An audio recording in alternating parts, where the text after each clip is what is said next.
Tercer domingo de Cuaresma. Lectura de la epístola del apóstol San Pablo a los Efesios. Hermanos, sed imitadores de Dios, como hijos muy amados, vivid en el amor, como Cristo nos amó y se ofreció a sí mismo a Dios por nosotros, en oblación y hostia de olor suavísimo.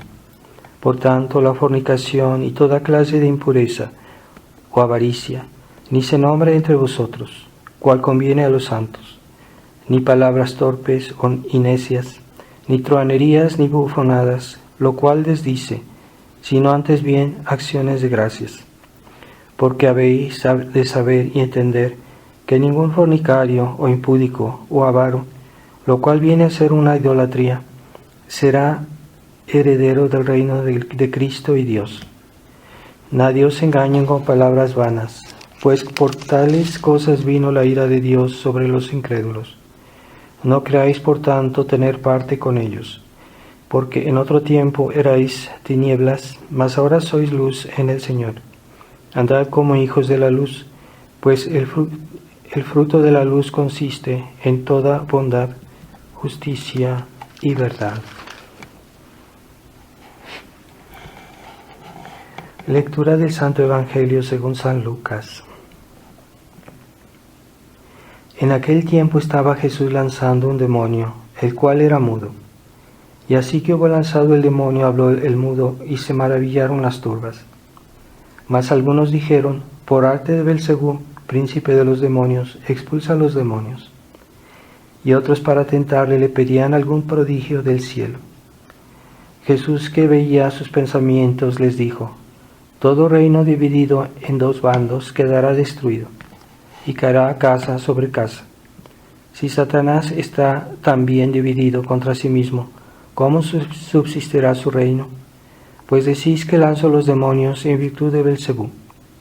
Y si yo lanzo los demonios por virtud de Belcebú, vuestros hijos, ¿por virtud de quién los lanzan? Por tanto, ellos mismos serán vuestros jueces. Mas si con el dedo de Dios lanzo los demonios, ciertamente el reino de Dios ha llegado ya a vosotros. Cuando un valiente armado guarda la puerta de su casa, está seguro todo cuanto posee. Mas si asaltándole otro más fuerte que él le venciere, le quitará todas sus armas en que confía y repartirá sus despojos. El que no está conmigo está contra mí, y el que no recoge conmigo desparrama. Cuando el espíritu inmundo ha salido de un hombre, anda por lugares áridos buscando reposo, y no hallándolo se dice, volveré a mi casa de donde salí. Y tornando a ella la encuentra barrida y adornada. Entonces va y toma consigo otros 7 espíritus peores que él, y entrando en ella moran ahí. Y así el estado de este hombre viene a ser peor que el primero. Así hablaba cuando una mujer de en medio del pueblo levantó la voz y exclamó, dichoso el vientre que te llevó y los pechos que te amamantaron. Y él dijo, dichosos más bien los que oyen la palabra de Dios y la practican.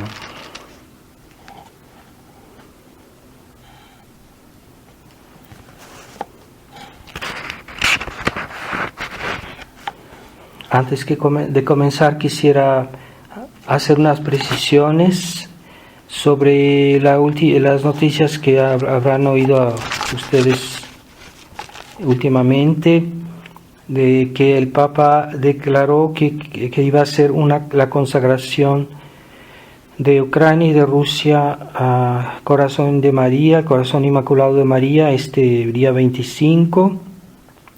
Entonces hay fieles que se hacen preguntas que hay que pensar sobre todo esto. Y entonces hay que tener cuidado porque la cuestión es más compleja de lo que parece. Ciertamente Dios pidió a Lucía que dijera al Papa en una visión que tuvo en junio, el 13 de junio de 1929, en la ciudad de Tui. Le pidió que era la petición de Dios que se consagrara a Rusia al Corazón Inmaculado de María. Entonces hay unas condiciones, no es así nomás, o sea que Dios quería que fuera de una manera explícita sobre Rusia, o sea, se consagrara, si se respetan todas esas condiciones, entonces las promesas que Dios hizo van a cumplirse. Pero si no se respetan las condiciones que Dios puso, pues no se van a realizar estas promesas. Entonces hay que tener bien claro que las condiciones es que sea primero que el Papa, reunido con todos los obispos del mundo, al mismo tiempo hagan una consagración de Rusia al corazón inmaculado de María. Este acto será al mismo tiempo un acto de reparación que debería ser acompañado de un día de oración y de reparación mundial al corazón inmaculado de María. Reparación al corazón inmaculado de María. Entonces, por todas las ofensas que se le hacen al corazón de María, al corazón inmaculado, entonces Dios quiere que se reconozca públicamente y se haga reparación al corazón inmaculado de María por todas las ofensas que se le han hecho. Entonces, a cambio, Dios promete la conversión de Rusia al catolicismo, no la conversión de Rusia al cristianismo ortodoxo cismático, no. La conversión de Rusia al catolicismo, a la Iglesia Católica Romana. No es lo mismo. Entonces, en eso consiste la conversión de Rusia, porque es cierto que últimamente ha habido un cierto acercamiento en Rusia a la Iglesia, a la práctica de la Iglesia ortodoxa cismática, pero no es que Rusia se haya convertido, porque están fuera de la Iglesia, son cismáticos, y entonces no es esa la verdadera conversión. La conversión será que Rusia se convertirá a la Iglesia Católica y dejará de ser cismática y reconocerá el primado de San Pedro, del Papa. Entonces esta es la promesa de Dios, y también está que habrá paz. Dios concederá al mundo un periodo de paz y una conversión en el mundo. O sea, parece ser que también habrá la conversión de los cismáticos, de los protestantes, de los musulmanes y del comunismo ruso y del comunismo chino. Así que si se hace esa consagración tal cual, con las condiciones que Dios pidió, entonces hubo tentativas en el pasado, por ejemplo, varias tentativas, por ejemplo Pío XII, pero no cumplía todas las condiciones que la Virgen, que Dios pidió, no las cumplía, entonces no se realizaron las promesas. Entonces a veces se consagró el mundo. Por ejemplo, Pío XII consagró el mundo y hacía mención de Rusia, pero no era una expresión, la mención explícita y única de Rusia. Entonces, también Juan Pablo II hizo algo parecido, pero no se cumplieron tampoco las condiciones. Entonces, hay un problema porque el Papa pues es modernista, es ecuménico, y esperemos que la fórmula que utilizará para hacer esta consagración no esté plagada de errores conciliares, lo cual desagrada a Dios, y que pueda hacer una consagración que incluso sea una ofensiva a Dios. No sabemos, pidamos a Dios porque Dios por lo menos una vez haga algo bueno, después de tantas cosas que ha hecho y tantas herejías.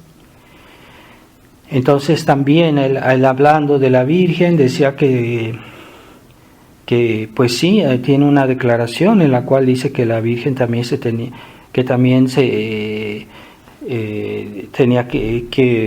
también tenía que convertirse como si la Virgen no fuera inmaculada. Entonces esa declaración del Papa pues como no es conciliable con decir que hablar del corazón inmaculado de María. No es conciliable. Entonces, si él no cree en la Inmaculada Concepción, ¿cómo vas a creer en el corazón inmaculado de María? Son cosas que no son muy coherentes, muy conciliables. Entonces, esperemos que ese texto que utilice pues no esté de alguna manera con un espíritu ecuménico o pacifista, porque últimamente el Papa declaró también hizo una declaración en público diciendo que siempre toda guerra es injusta, lo cual está contra la doctrina de la Iglesia, porque la Iglesia reconoce que puede haber guerras justas y que no siempre son inmorales, que no siempre son malas. Las guerras pueden ser por una razón justa y puede ser completamente moral. Eso es la doctrina de la Iglesia. Que hay muchas guerras injustas, pues es otro problema, pero en principio puede haber guerras correctas que son justas. Entonces, pues el Papa tiene esa tendencia pacifista. Además, uno se puede interrogar si toda esta consagración no es un gesto, un acto de diplomacia mundialista para quedar bien con aquellos que pidieron la consagración, que son los obispos de Ucrania, y también no son los únicos que tienen este deseo, esta petición. Entonces puede ser un acto simplemente de diplomacia mundialista, no sabemos.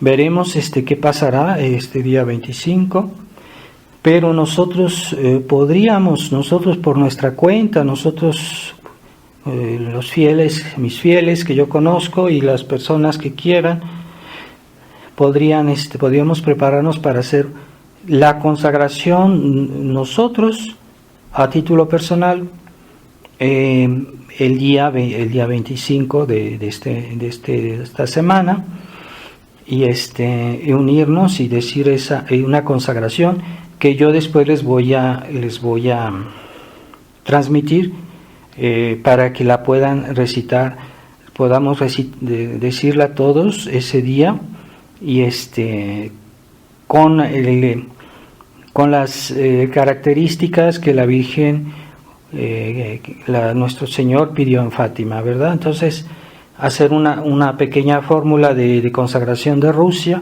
y la vamos a recitar y hacerlo esto en espíritu de reparación y en espíritu de oración. Un día, pues decía, Lucía transmitía que debía hacerse un día de oración y de reparación.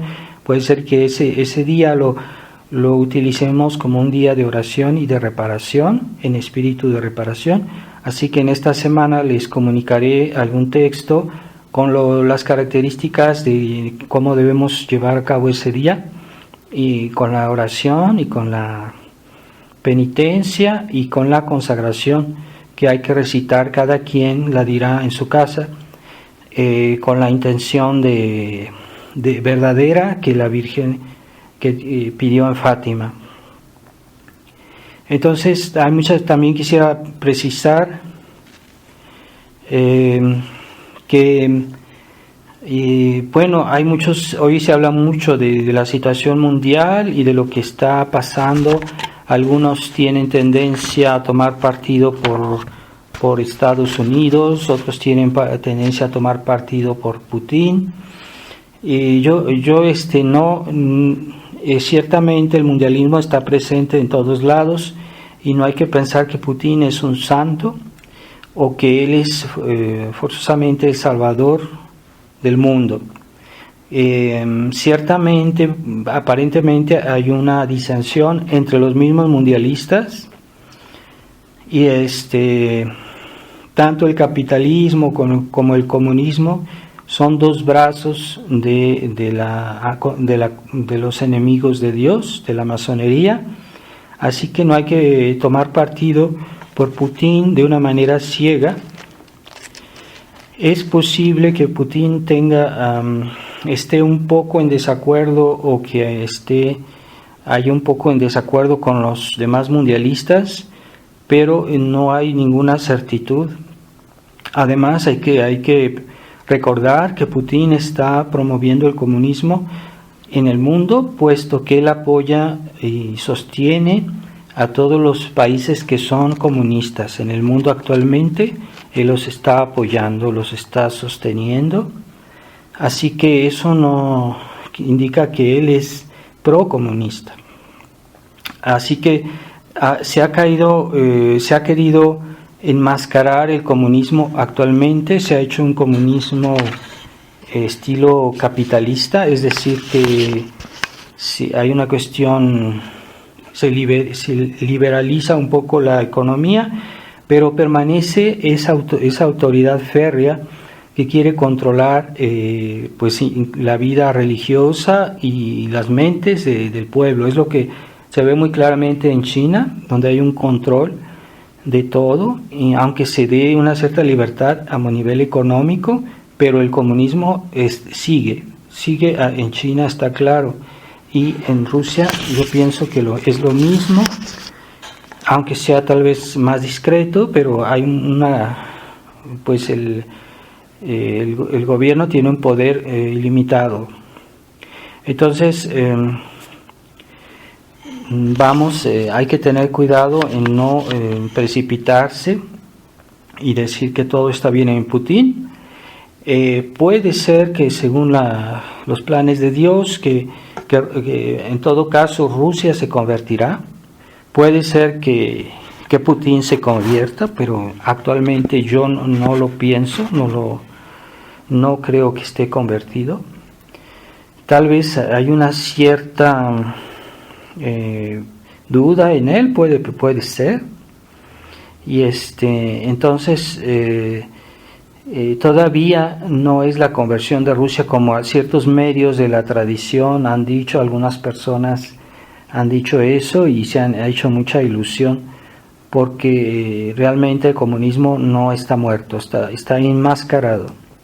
Es una simulación, pero es más fácil que se convierta Putin que a que se convierta los personajes los grandes jefes del mundo occidental, que están mucho más corruptas y que son personas realmente insalvables, prácticamente se puede decir, porque son gente que está completamente hundida en el mal.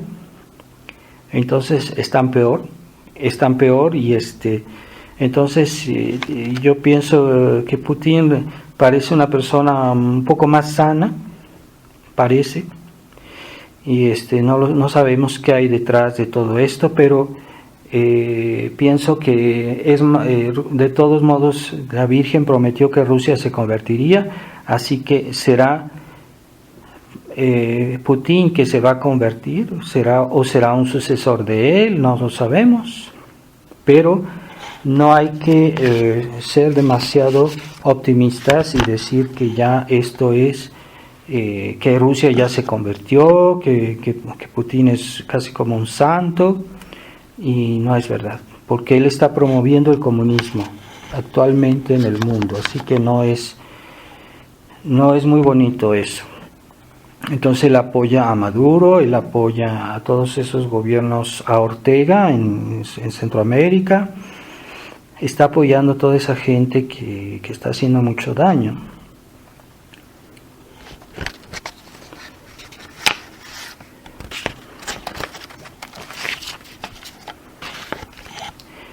Entonces hoy pongo alerta a la gente, hay mucha gente que ve mucha información en internet y que piensan que por el hecho de estar ahí curioseando que están haciendo algo. Ciertamente hay la lucha de la información y que es buena y que hay que traer sobre todo a personas que no saben, tratarlas de orientar. En ese sentido puede ser bueno, pero no hay que quedarse solo ese plan de simplemente estar enviando pequeña información por celular o por lo que fuera, No, ahorita nuestro primer combate es el rosario. Hay que rezar mucho, hay que hacer sacrificios, hay que convertirse, hay que hacer reparación al corazón inmaculado de María, y ahí se puede decir que estamos haciendo algo. Entonces hay gente que, hay que decirlo, es muy chismosa y están solo viendo novedades en internet o noticias curiosas. Entonces no digo que sea malo informarse, pero no es por curiosidad, no es por vanidad, es simplemente para estar pues formados y saber qué pasa en el mundo, pero no quedarse solo a ese nivel. Entonces el combate por la iglesia, por la tradición, no es solo por esa vía. Entonces hay que convertirse, hay que rezar, hay que decir el rosario y hay que convencer a los demás que digan el rosario. Por eso yo les animo a difundir la hojita que hemos impreso para el rezo del rosario, porque aunque mucha gente la tenga y no diga el rosario, cuando vengan las grandes pruebas, los grandes cataclismos, van a acordarse que tienen esa hojita y la van a sacar. Y será el momento en que les será útil. Pero para aquellos que son ya conscientes de que sí hay que decir el rosario ya, pues ya la pueden usar. Así que no dudemos en difundir esta devoción al corazón de María, al corazón inmaculado, y el rezo del rosario y el espíritu de reparación. También les hemos distribuido unos libritos sobre las victorias del rosario. Les animo también a difundirlo para ayudar a las personas que no entienden o que no ven la importancia del rezo del Santo Rosario.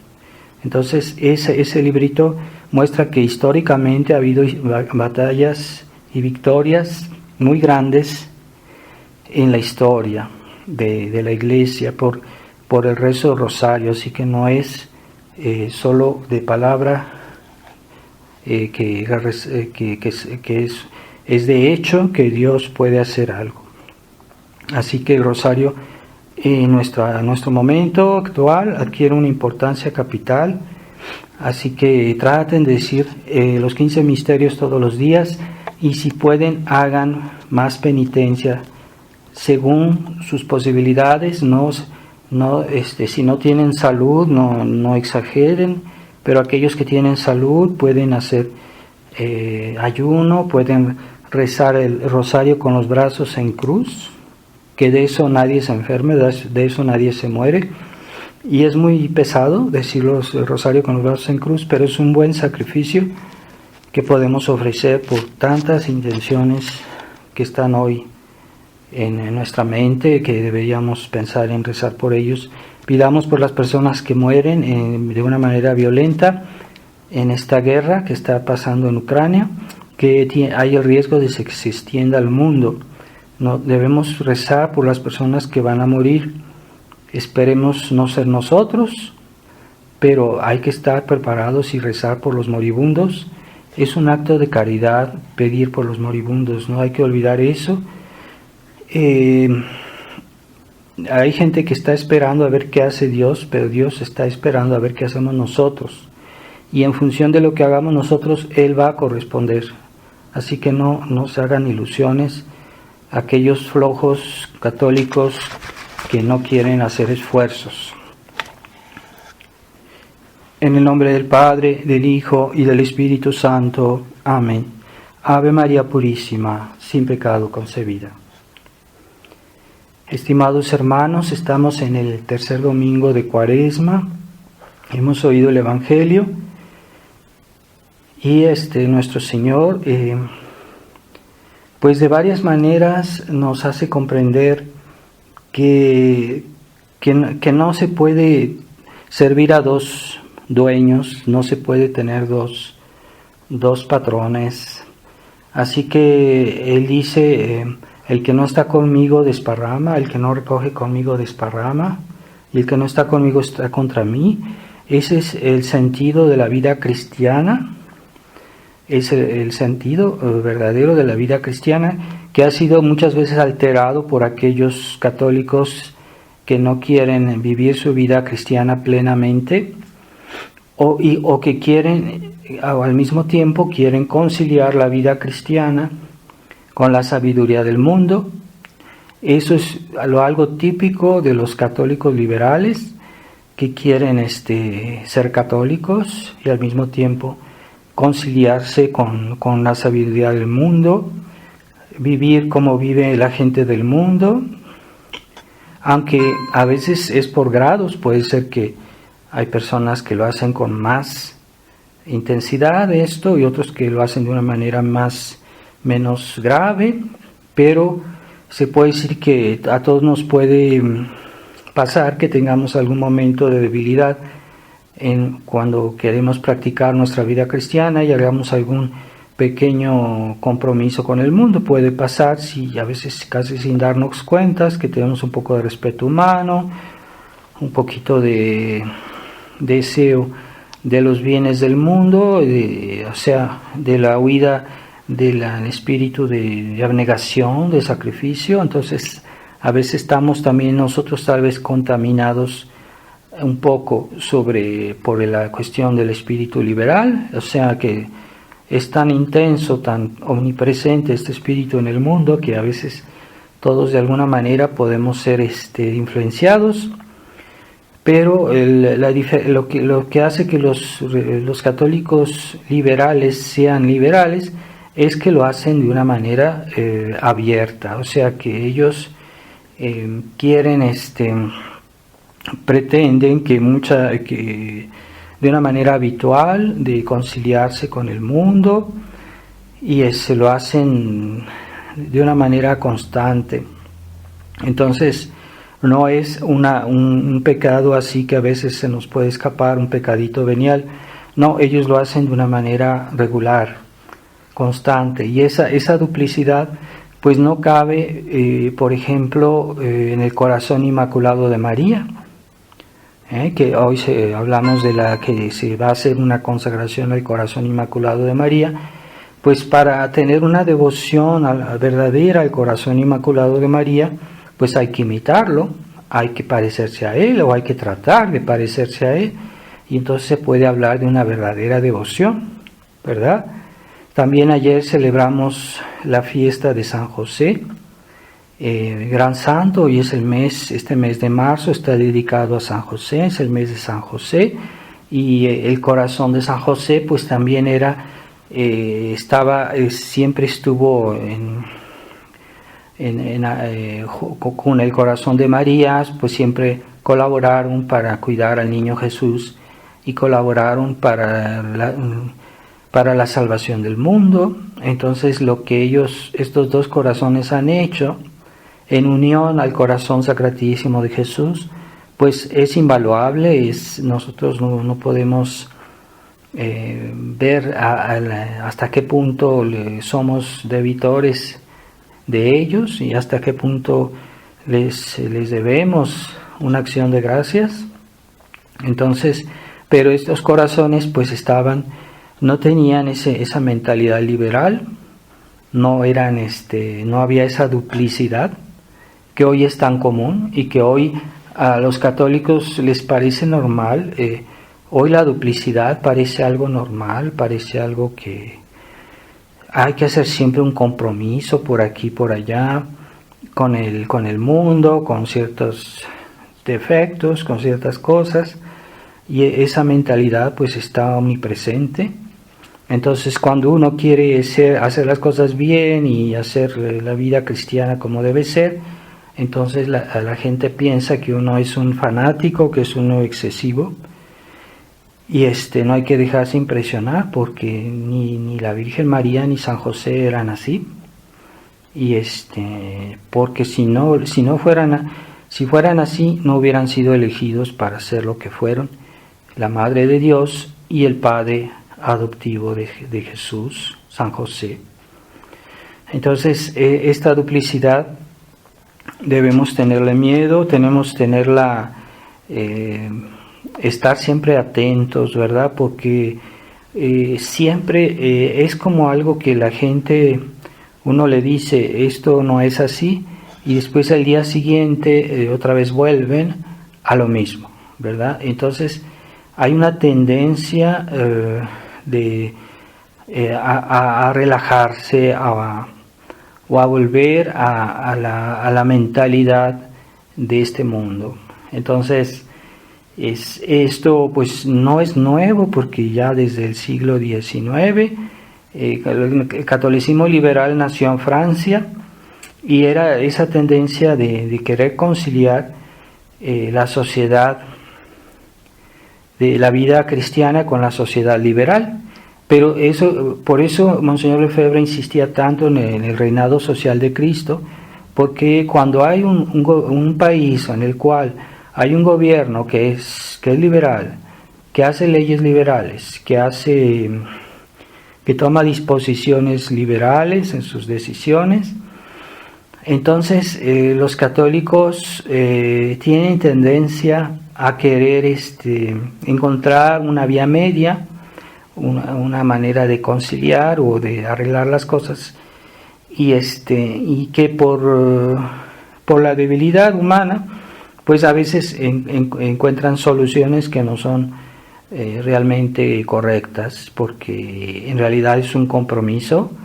Hay compromisos doctrinales que son más fáciles de ver, pero hay compromisos prácticos, y esa es una mentalidad práctica. El liberal tiene una mentalidad práctica. Entonces, decir, es que no, yo no estoy de acuerdo, pero vamos a hacer esto por el bien de la paz. Entonces, pero no se dan cuenta que ese pequeño compromiso práctico condiciona también los pensamientos, condiciona también las ideas, y es en realidad una manera de ceder, ¿verdad? No siempre, eso es lo difícil, ¿verdad? No siempre, hay veces que a veces no es realmente un compromiso, pero hay veces que sí lo es.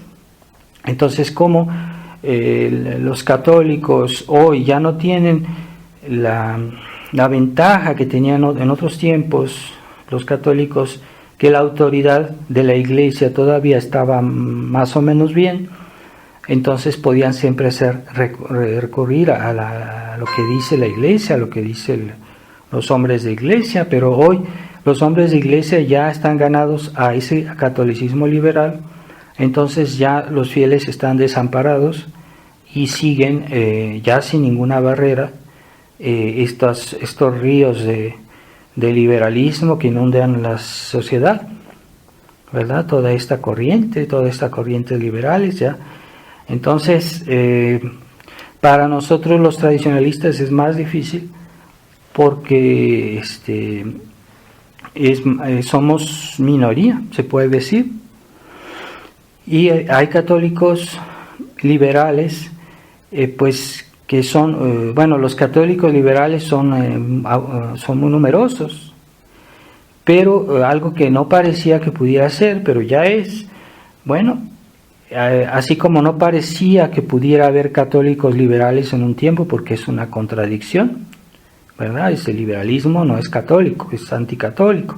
Entonces un católico liberal es una especie de fenómeno, una persona normal que está enferma. Entonces, así como hay católicos liberales, ya se pueden ver en muchos lados los tradicionalistas liberales. O sea, que son gente que adoptan una parte de la tradición, pero que no renuncian a todo lo demás que está mal. O sea, nada más creen que para ser realmente católico basta en tomar un aspecto de la tradición, unas verdades de la tradición que en sí son buenas, pero que no quieren ver, o que no pueden ver, o que no saben, por ignorancia, por negligencia, lo que fuera. No quieren aceptar todos los aspectos de la tradición, y esos aspectos pues son, por ejemplo, no basta que alguien vaya a la misa tradicional, en la cual se hace muy bonita liturgia, con bonita música, con mucho respeto. No es suficiente. ¿Por qué? Porque la tradición no solo es la misa, es también la doctrina. E incluso primero es la doctrina y después la misa. La doctrina tradicional en sí es más importante que la misa tradicional. Entonces, si uno no acepta toda la verdad de la Iglesia, ¿verdad? Como decían los papas, lo que decían los papas antes del concilio, pues entonces no es realmente tradicional. Y aquellos que dicen, no, es que el Concilio Vaticano II estaba bien, pero simplemente es un problema de interpretación, pues no es verdad, porque, por ejemplo, hay muchos textos que están en oposición con el antiguo magisterio, y además, como decía Monseñor Lefebvre, el Concilio Vaticano II está impregnado de un espíritu que no es católico. Aunque digan materialmente muchas verdades que son verdaderas, que son tradicionales, pero es un espíritu que orienta todo eso. Todo está orientado a esa mentalidad humanista, esa mentalidad democrática, liberal. Así que no hay que tomar los textos del Concilio Vaticano II de una manera demasiado particular, demasiado fraccionada. Hay que ver que el conjunto está al servicio del liberalismo, del humanismo moderno, y todo eso lleva una lógica. Así que Monseñor Lefebvre decía que es tan difícil separar los textos conciliares del espíritu conciliar, del espíritu que no es bueno, que entonces es mejor, pues no se pueden separar, así que hay que separar, alejarse en bloque de todo el concilio, de todas las enseñanzas del Concilio Vaticano II. Y de hecho, la prueba es que Monseñor Lefebvre nunca citaba el Concilio Vaticano II como un criterio de autoridad. Cuando él predicaba, él nunca utilizaba como argumento de lo que él decía, no, ves que Pablo VI dijo esto, o Juan Pablo II dijo esto, que aunque a veces Pablo VI o Juan Pablo II dijeron algunas verdades, yo no digo que todo lo que decían era falso, pero el problema es en qué contexto, en qué espíritu y con qué fin. Y de hecho Monseñor Lefebvre nunca citaba el concilio. Entonces, esos católicos, estos tradicionalistas liberales, bien, si han hecho una parte de camino al acercarse a la tradición, está bien, nos alegramos de eso, pero no es suficiente. Y que no vengan esos tradicionalistas liberales ahora a decirnos a nosotros lo que debemos pensar, lo que debemos hacer, porque no lo vamos a consentir. Son ellos los que se han convertido, son ellos los que están retrasados en el combate de la tradición y pretenden ya dar lecciones a los que tenemos muchos años en la tradición y que conocemos mejor que ellos el problema de la tradición y del Concilio Vaticano II. Así que esos tradicionalistas nuevos tienen que aprender mucho y practicar una cierta humildad, porque no entienden muchas cosas. Entonces, esa es la lección que hay que sacar. Entonces, ciertamente, pues el demonio ha sembrado tanta cizaña en el mundo, en la sociedad, en la iglesia, que a veces mucha gente no se da cuenta a qué punto han llegado las cosas, a qué punto hay tantos engaños, que no es tan simple como decir, es que yo voy a la misa tradicional y ya soy un tradicionalista. No es suficiente, ¿verdad?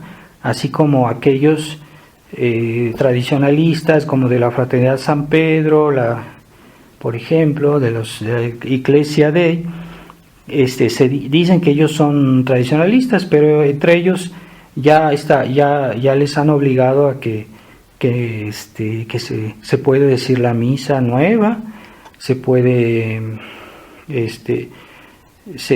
hay que aceptar el concilio. Entonces Entonces ya están ellos comprometidos, ya están ellos en problemas porque no son 100% tradicionales, no son por 100% católicos.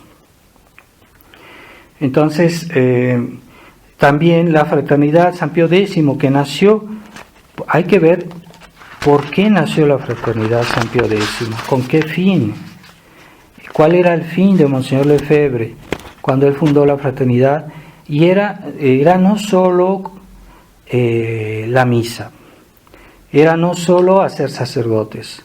Él lo decía, él decía, hoy con este concilio llegará un día que un papa tendrá necesidad de buenos sacerdotes, de buenos que estén bien formados, y entonces, porque la iglesia está invadida de modernismo. Entonces Monseñor Lefebvre fundó la fraternidad para combatir las ideas del Vaticano II, para eso la fundó. Y el medio, pues, es el sacerdocio católico, o sea, un buen sacerdote, sacerdotes bien formados, ese es el medio, pero no es lo principal. El principal es el combate de la tradición, el combate contra los enemigos de Dios o la infiltración dentro de la iglesia. Entonces, ahora en la fraternidad, Monseñor Felé y el padre Smithberger han hecho mucho daño a la fraternidad porque la han desviado realmente de ese fin que Monseñor Lefebvre le dio al principio. El combate de la tradición, el combate contra los errores, ¿verdad? No solo esa cuestión de vivir bien su vida cristiana, de vivir el deber de Estado, como se les insiste tanto a los fieles, de la fraternidad. El primer deber de Estado es la defensa de la fe. Así que no nos vengan con cuentos que basta que los fieles digan su rosario y que hagan sus deberes en su casa o de trabajo. No, el primer deber de Estado de un católico es defender su fe, cuando la fe está cuestionada. Vivir su fe, pero si su fe está cuestionada, su primer deber de Estado es defender la fe. Entonces se ha perdido, se ha diluido este combate de la fraternidad y cada vez se ve menos esa mentalidad. Pero esa mentalidad de combate, entonces antes los sacerdotes de la fraternidad eran defensores de la fe. Entonces se han hecho una especie de filántropos espirituales, ya no son aguerridos, ¿verdad? Entonces ya no se les permite, está prohibido que hablen de cuestiones de actualidad sobre la crisis de la iglesia en los sermones. ¿Cómo es posible? ¿Cómo es posible que ya no puedan instruir a los fieles sobre cosas de primer orden que los fieles tienen que saber para proteger su fe, para defender a la iglesia, ¿verdad? Ciertamente Monseñor Lefebvre en su vida, él había puesto algunas barreras diciendo, bueno, nosotros no somos sedevacantistas, no debemos colaborar con los sedevacantistas, y por ejemplo, ¿no? Pero Monseñor Lefebvre había puesto algunos límites. Ciertamente los sacerdotes no pueden predicar sobre cualquier cosa, pero sí cuando siguen incluso la enseñanza de nuestro fundador, de Monseñor Lefebvre, pues pueden hablar de eso. ¿Por qué no? Los fieles necesitan ese alimento espiritual para proteger su fe. Y hoy que nuestra fe por todos lados en este mundo está atacada, es muy importante fortalecer las almas. Entonces, Monseñor Felé hizo un trabajo de debilitar la fraternidad, que le fue dando largas al asunto de esta cuestión de nuestra lucha contra el modernismo en Roma, contra los que están ocupando a Roma. Le hizo dar tantas largas que ya la gente se acostumbró. se acostumbró a la idea de los acuerdos. Primero decían, nosotros nunca vamos a hacer acuerdos, yo nunca he hablado de acuerdos, no va a haber acuerdos. Y seguían hablando de acuerdos y finalmente la gente se acostumbró, que era lo que quería Monseñor Felé, y una vez que la gente se acostumbró a esta idea, pues entonces ya están procediendo a cosas concretas que son realmente los acuerdos, ¿verdad? Entonces, por ejemplo, han llevado a este acercamiento con Roma con hechos muy concretos que son gravísimos, ¿verdad? Como el hecho de que en los matrimonios, que ya sean los sacerdotes modernistas que tienen que recibir los matrimonios de los fieles de la fraternidad, pues eso es escandaloso, ¿verdad? Un sacerdote que viene, quién sabe cómo viene vestido, que tiene otra enseñanza, otro concepto de lo que es el matrimonio y la vida de matrimonio, porque ellos dan muchas libertades a los fieles hoy. Ya no es la misma teología, ya no es la misma enseñanza. Y entonces que los fieles de la tradición sean casados por sacerdotes que son modernistas, y eso con el acuerdo de los superiores de la fraternidad. Si eso no es un acuerdo, entonces no existen acuerdos, porque eso es algo concreto, no es pura especulación. Entonces, si ya digan y se vanaglorían de que ya tienen permiso de confesar, como si antes no tuviéramos permiso de confesar. ¿Qué quiere decir? ¿Que antes nuestras confesiones no eran válidas? ¿O que nuestros matrimonios no eran válidos? Se está diciendo que lo que se hacía antes estaba mal. Y si lo que antes se hacía estaba bien porque había un estado de necesidad que está previsto en el derecho de la Iglesia, en el derecho canónico, entonces ese estado de necesidad ahorita ya cesó. No, es que es más grave, la situación de la Iglesia es peor que antes. Este estado de necesidad está más en vigor hoy que antes. Entonces quiere decir que los matrimonios, si los hace un sacerdote de la tradición, de una manera como debe ser hechos, pues normalmente son válidos las confesiones, ¿verdad?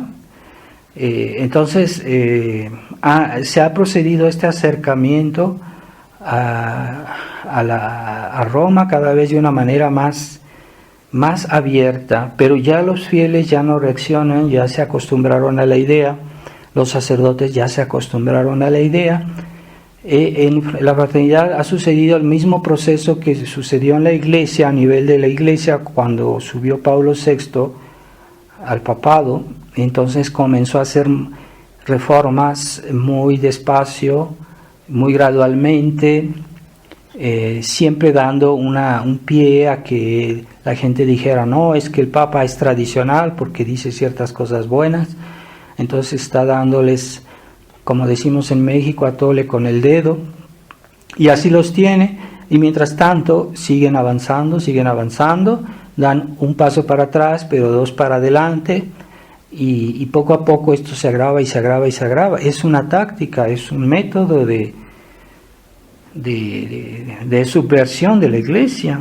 Entonces, también a veces el Papa Francisco puede decir alguna declaración más o menos correcta, pero no quiere decir que ya él es tradicional o que ya se está arreglando el problema en la Iglesia, no, porque esto ya tiene 60 años, desde el concilio en el 62, y siempre ha sido igual. O sea, siempre ha habido esos católicos que dicen, no, fíjate que el Papa dijo esto, que no está tan mal, a lo mejor vaya un regreso hacia atrás, y así han tenido, pero un paso atrás y dos adelante, y de esa manera hemos llegado a una situación completamente desastrosa en la Iglesia, jamás vista en toda la historia de la Iglesia.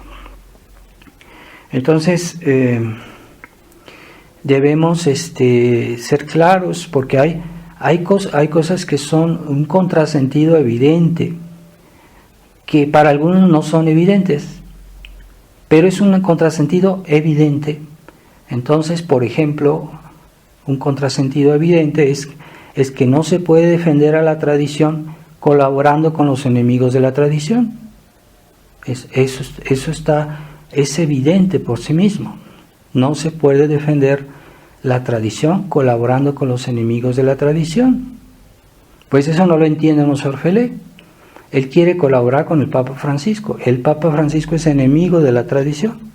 Los que están ocupando a Roma ahorita son enemigos de la tradición. Entonces un contrasentido evidente que no se puede colaborar con ellos, pero él dice que sí, ¿verdad? Otro contrasentido evidente que dijo Monsieur Lefebvre, dijo, no son los inferiores los que hacen a los superiores, sino que son los superiores que hacen a los inferiores. ¿Cómo voy a pretender yo cambiar a la Iglesia haciéndome sujeto de esos superiores modernistas que están ocupando a la Iglesia? Es un contrasentido, pero ya no lo ve Monsieur Fellet, ¿verdad? No son los inferiores que hacen a los superiores, sino lo contrario. Es lógico, ¿verdad? Es normal. El que no entiende eso es porque está cegado. Entonces, no se trata de negar la autoridad o decir que somos sedevacantistas. No somos sedevacantistas. Entonces, pero actualmente la situación es tal que tenemos obligación de alejarnos de estos ambientes modernistas porque la Iglesia está ocupada. Que la Iglesia ha sido infiltrada y que hay gente que son comunistas, que son masones, que han entrado en la Iglesia, se han hecho sacerdotes para destruir la Iglesia desde adentro. Son los planes de la masonería, que Monsieur Lefebvre nos hablaba de eso. Entonces, hay personas en Roma que son hombres, son infiltrados, son enemigos de Dios. Es difícil decir quién y cuál, ¿verdad? Pero sí se puede afirmar que los hay, como los puede haber dentro de la misma fraternidad. Hay sacerdotes que yo conocí en la fraternidad que eran muy, muy extraños y tenían actitudes muy extrañas y que uno puede sospechar que sean unos infiltrados. O sea, no tiene nada de exagerado de pensar en esta posibilidad, incluso de afirmarlo, porque de una manera global se puede tener una certitud de que eso ha sucedido.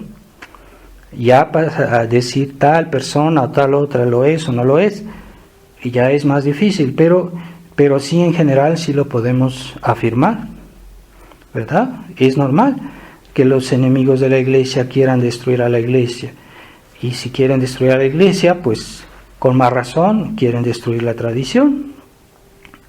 Entonces, Monseñor Fellet se ha metido en un callejón sin salida, ha metido a la fraternidad en un callejón sin salida. Cuando quieran salir ya no van a poder salir. ¿Por qué? Porque ahorita ya los obispos de la fraternidad ya se están haciendo grandes, ya no son eternos, y no les dan obispos. Entonces, ¿qué va a pasar con la fraternidad? Van a tener que aceptar obispos modernistas.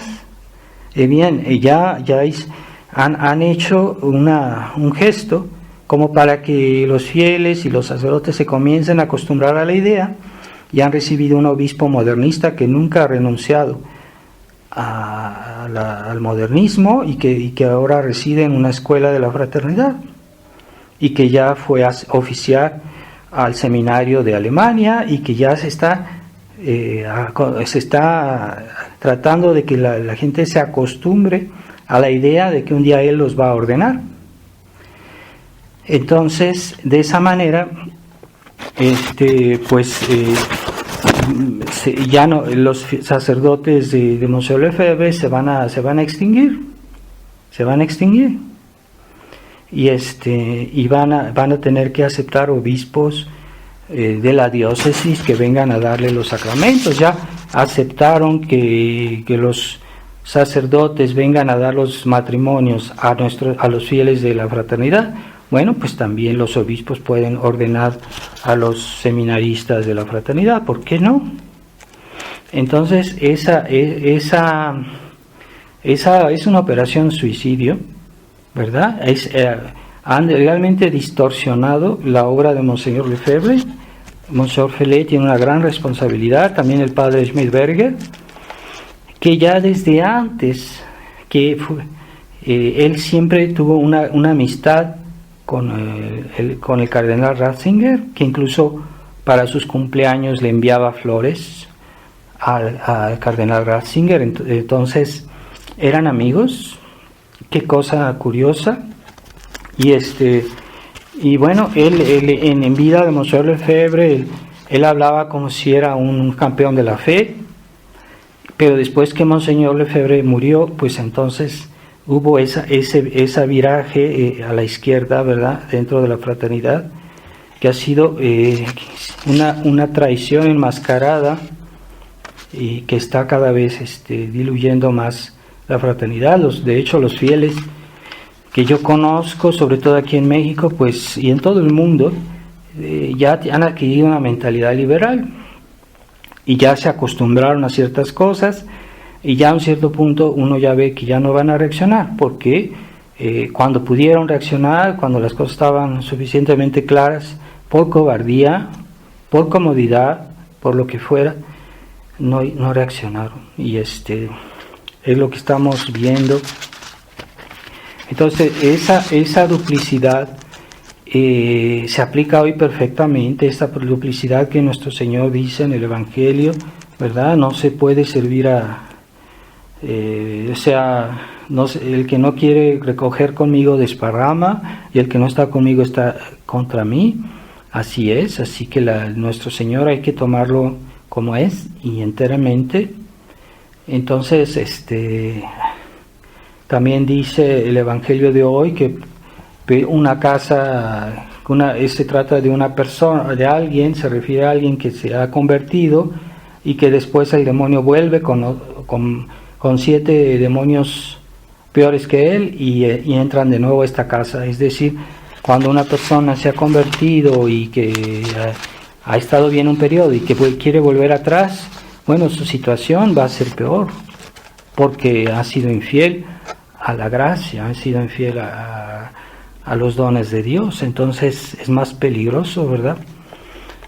Entonces sí ha habido en la fraternidad varios sacerdotes que han estimulado toda esta situación, y a veces uno se pregunta de esos sacerdotes quiénes eran y con qué intenciones entraron a la fraternidad.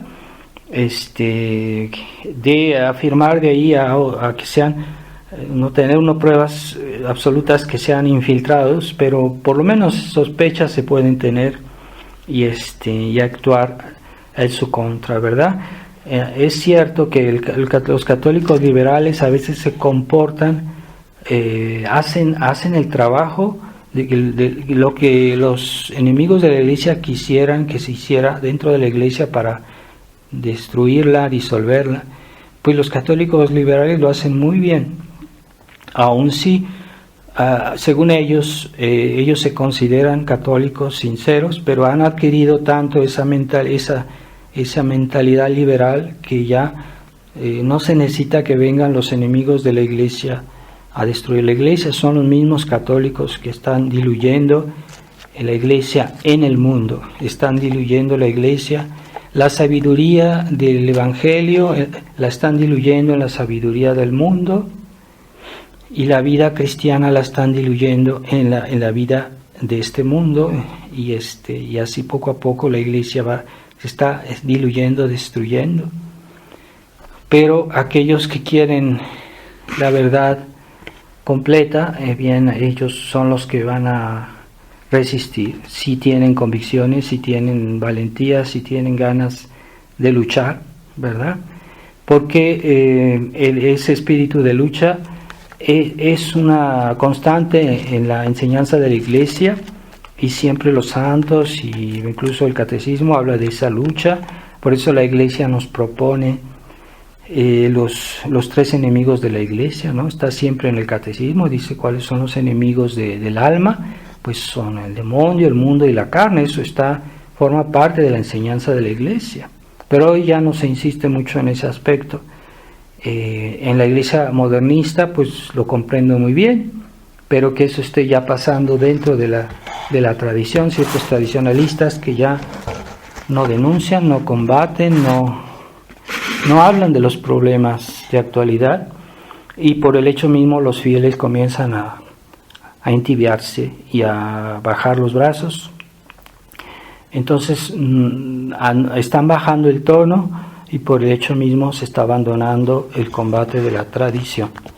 Entonces pidámosle a los corazones, corazón sacratísimo de Jesús, corazón inmaculado de María, corazón purísimo de San José, que nos den su actitud, su entereza y su amor por Dios sin compromiso. Ave María Purísima, sin pecado concebida. En nombre del Padre, del Hijo y del Espíritu Santo. Amén.